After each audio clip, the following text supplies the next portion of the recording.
What's going on, everyone? Welcome back. Today we've got our Week 4 NFL game picks, outright versus the spread, along with our locks of the week. So make sure to tune in. If you enjoy, hit that like button, subscribe. Give us a follow on Twitter at AllDayPigskin to continue interacting with us there. Also, let us hear in the comment section. Do you agree, disagree, along with any other questions you guys might have? We will do our best to answer them all.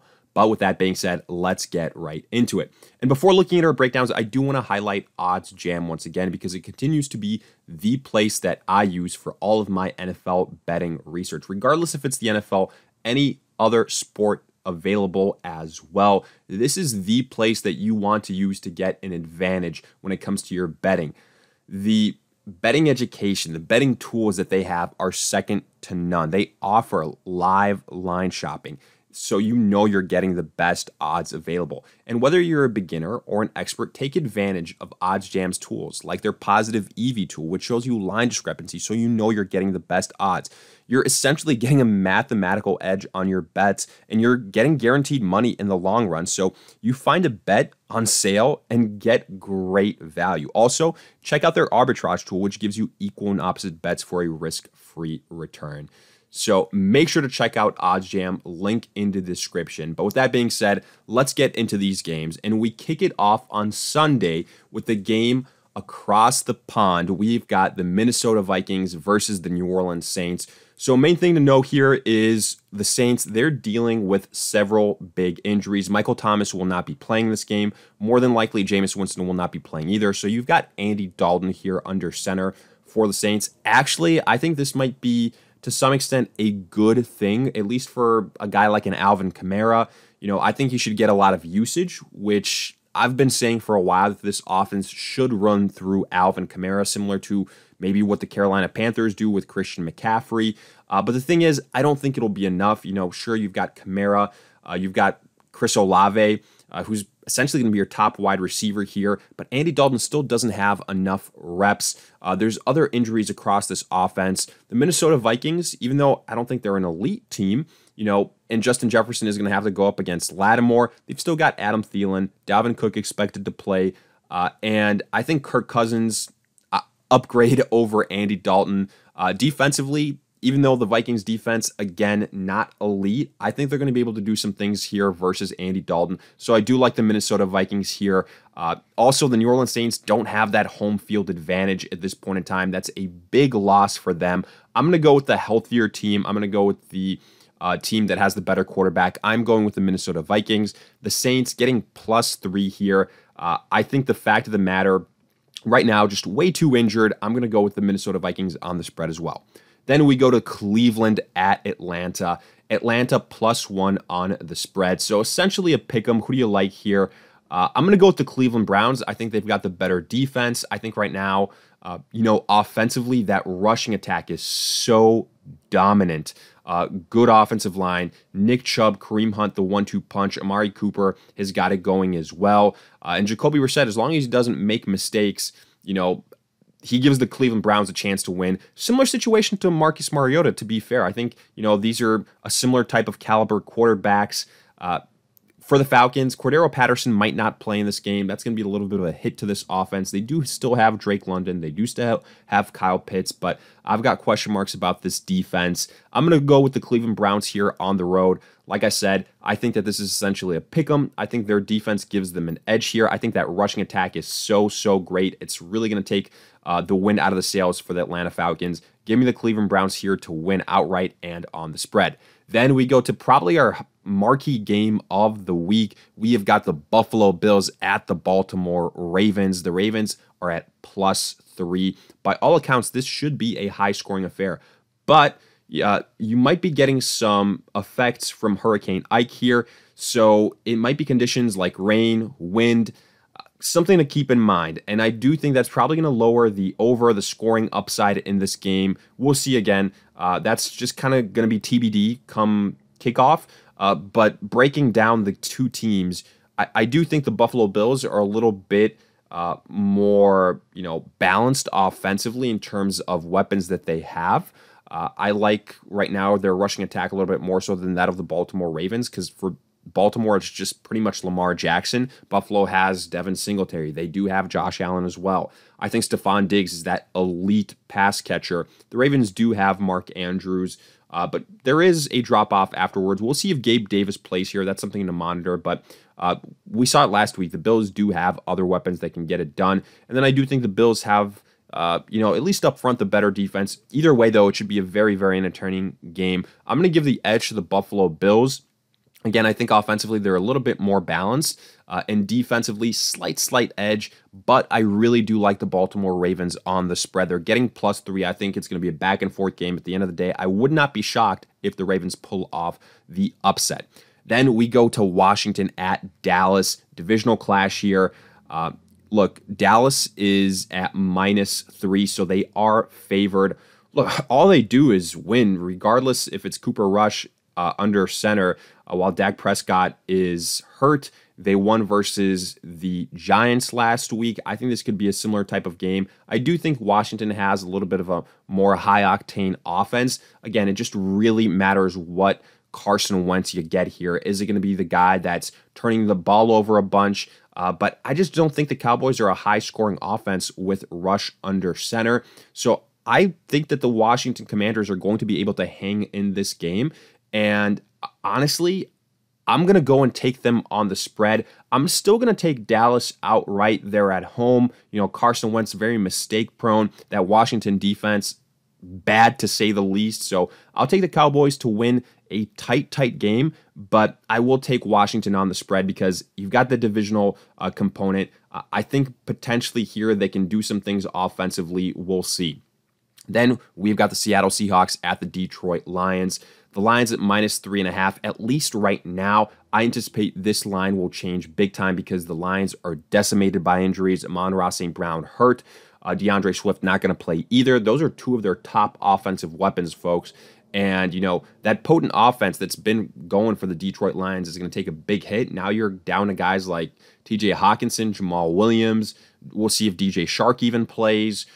So I actually think the Seattle Seahawks are a good bet on the spread. I really like them if you can get them at that, what would be +3.5 number. We'll see, they should be able to take advantage of this Detroit Lions defense. And because of these injuries, I will take the Seattle Seahawks to win this game. If Amon-Ra and DeAndre Swift were available, I'd be going with them here. But I do think those are two major pieces of their offense. So I'm going to go with the Seattle Seahawks. They've got some weapons of their own. Lockett, DK Metcalf, they should be able to have success. As long as Geno Smith doesn't completely implode, I think Seattle can get this upset. Then we go to the Chargers at the Houston Texans. The Chargers got absolutely killed by the Jacksonville Jaguars last week. But I do think you can attribute a lot of that to the fact that, I still don't understand why Justin Herbert was playing. He was obviously limited, and then they just fell behind. So it was just a horrible combination. He had to throw just again. But I do think another week removed, the Chargers are in a better spot. Keenan Allen not going to play. That's a bit of a blow to this offense. But here, I think you're going to see a lot of Austin Eckler. I said that last week, but just the game script didn't allow for it. I really did not think Justin Herbert would play.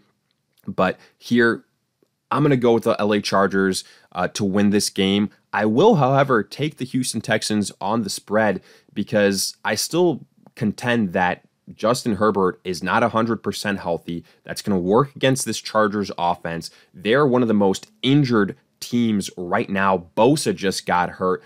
Their secondary is hurt. It's a tough situation. Yes, Davis Mills, he's probably not the answer for the Houston Texans. And he'll probably make a couple of mistakes like you saw in crunch time versus the Chicago Bears last week that cost him the game. But I do think they keep it close here. Again, they're getting +5.5, so I'm going to go with them at least on the spread. Then we go to the Tennessee Titans at the Indianapolis Colts. You have got another divisional clash here. The Colts somehow beat the Kansas City Chiefs last week. I still don't understand how that happened. Go figure. The Chiefs were undefeated. The Colts were winless. That doesn't make sense to me, but oh well. Now you've got a divisional clash here. It's in Indy. But I do think the Tennessee Titans are, out of these two teams, probably the one worth taking a chance on. Ryan Tannehill right now versus Matt Ryan. I think Tannehill's playing better, which doesn't say much. Offensively, Derrick Henry, Jonathan Taylor, maybe that's a wash. But, defensively here, I think this is where the game is going to come down to. The Colts, they're banged up. The Tennessee Titans, we'll see. But defense and quarterback play, that's what it comes down to. I have more faith in Ryan Tannehill versus Matt Ryan at this point in time. So I'm riding with the Tennessee Titans. I think they pull off the upset. The Colts are at -3.5, so I'm going with the Titans on the spread as well. Afterwards, we've got the Chicago Bears at the New York Giants. The Giants are at -3 here. I think this is probably going to be one of the lower scoring games of the week. I'm thinking something along the lines of 20-17, 17-14. And at the end of the day, which offense do you have more faith in? David Montgomery not going to play in this game. The Giants, all their wide receivers are hurt. Sterling Shepard out for the year. So Saquon Barkley versus Khalil Herbert is essentially what we're going to get. Justin Fields on the ground versus Daniel Jones on the ground. With their rushing abilities, which defense do you have more faith in? The Giants are at home, but I'm going to give the slight edge to the Chicago Bears. I think offensively they have a little bit more. Justin Fields is a little bit tougher to account for on the ground, but it's going to be a close game. It really could go either way. I think if you go with the New York Giants, the Chicago Bears are a great play on the spread because the Giants are getting -3. Then we go to the Jaguars at the Philadelphia Eagles. Another game where you could see some after effects from Hurricane Ike in terms of weather, rain, winds, something like that. Eagles, lone undefeated team in the NFL. The Jaguars coming off that shellacking of the LA Chargers. Good for them. It could be one of the higher scoring games, but again, we got to keep an eye out for the weather. That's what it comes down to. But I'm going to give the edge to the Philadelphia Eagles. Jalen Hurts, A.J. Brown, Devonta Smith. Jacksonville, they do have James Robinson, Trevor Lawrence, guys like a Christian Kirk who's been doing very, very well. Marvin Jones, Zay Jones. But I'm going to go with the Eagles. I think they have the slight edge. I think Jalen Hurts, with his rushing ability, is going to be tougher to account for. I think both these defenses are pretty good, but I'm going to go with the X factor, the home team. Give me Jalen Hurts and the Philadelphia Eagles to win this game, but the spread pretty high, -6.5.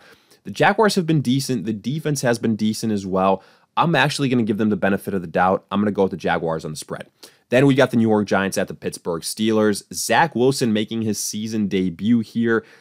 Tough opponent to do it versus, though, in the Pittsburgh Steelers and that defense in Pittsburgh. I'm going Pittsburgh here all day long. Sure, the New York Jets have probably the more exciting offense, but their defense can be taken advantage of. And I've said it before with Mitch Trubisky, he's not a good starting quarterback, but if he's utilized correctly and in the most favorable matchups, he's had success while he was starter for the Chicago Bears. I think this is a similar situation here versus this New York Jets defense. I think Trubisky can look somewhat respectable here, and the Steelers with their rushing attack, with Deontay Johnson, and with that defense are going to take advantage of the New York Jets. I like the Pittsburgh Steelers to win, and the spread -3.5. I think it should be higher. Give me Pittsburgh to cover that number.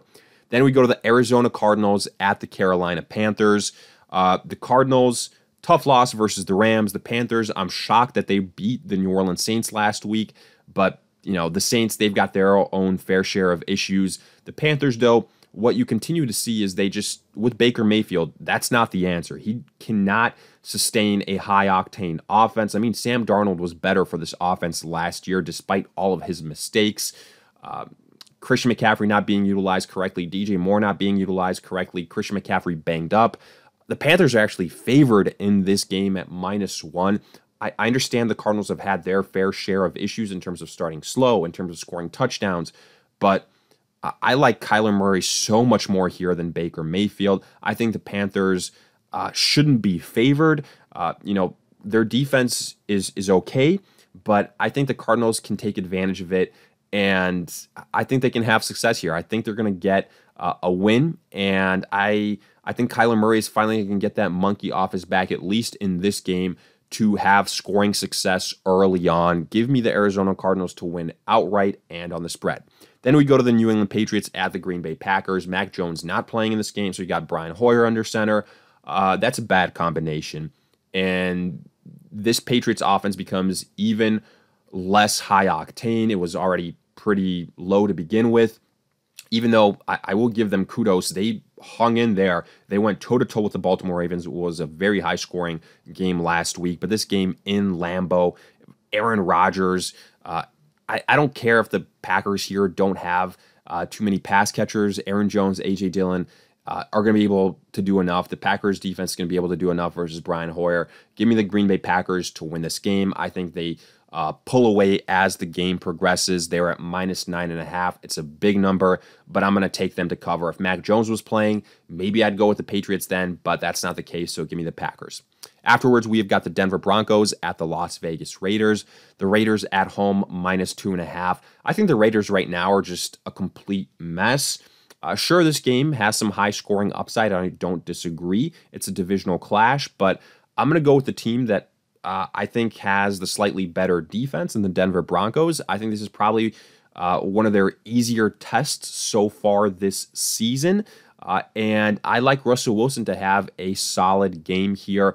I'm looking for Javonte Williams. I'm looking for potentially Melvin Gordon. Look, the Tennessee Titans had a lot of success on the ground versus the Raiders last week. I think the Broncos are going to have that same success as well. Courtland Sutton should be able to get his. Jerry Jeudy as well. Give me Russell Wilson and company to go on the road and win this game. The Raiders at -2.5, so I'm taking the Broncos on the spread there. Then Kansas City at Tampa Bay, prime time Sunday night game. The Bucs, basically a pick'em here in Tampa Bay. I'm going to go with the Kansas City Chiefs to win this game. I think offensively they're in a better spot. The Bucs, yes, they get Mike Evans back, but the thing is, other guys like Julio Jones, Chris Godwin, they're still going to be game time decisions. I think maybe Leonard Fournette is going to have a little bit of a better game here. Just a tough situation for him last week when there was pretty much no other valid offensive playmaker. The Bucs do have the better defense, but I think Patrick Mahomes is a guy that doesn't matter who the defense is, he can have success. I think the Chiefs bounce back here after their loss versus the Indianapolis Colts. Give me the Kansas City Chiefs. Again, I think just right now they're a little bit healthier, all things considered. Their offense has more weapons at its disposal. Give me the Chiefs to win this game outright and on the spread. And then finally, we have got the LA Rams at the San Francisco 49ers. The 49ers favored at -1.5. Jimmy Garoppolo versus Matthew Stafford. Jimmy Garoppolo hasn't had the most success versus the LA Rams in his career versus them. I think right now, the Rams, Cooper Kupp, Allen Robinson, Cam Akers getting going a little bit more so, Tyler Higbee. I have a little bit more faith in Matthew Stafford. The 49ers defense is legit, don't get me wrong. That's why I do think this game will be very close. Again, it's NFC West, these divisional clashes. Anything can happen. You throw the record out the window. But Matthew Stafford versus Jimmy Garoppolo, give me Matthew Stafford. I like the LA Rams to win this game. So with that, we wrap up our pick'ems. Now looking at our locks of the week. We're going to start with, the Pittsburgh Steelers versus the New York Jets. Zach Wilson making his return. I think it's a very, very tough opponent to do so against. Give me the Pittsburgh Steelers in this defense at home to win. Then we have got the Green Bay Packers versus the New England Patriots at home without Mac Jones. I am taking the Green Bay Packers. But that's pretty much it here in terms of locks. Not too many on the week. But overall, let me know if you guys enjoyed. Hopefully you did. This wraps up our Week 4 NFL game breakdown. If you guys enjoyed, hit that like button, subscribe. Check us out on Twitter at AllDayPigskin to continue interacting with us there. Let us hear in the comment section. If you have any questions, we'll do our best to answer them all. And again, make sure to check out OddsJam. Link in the description. But in the meantime, we'll see you guys in future videos.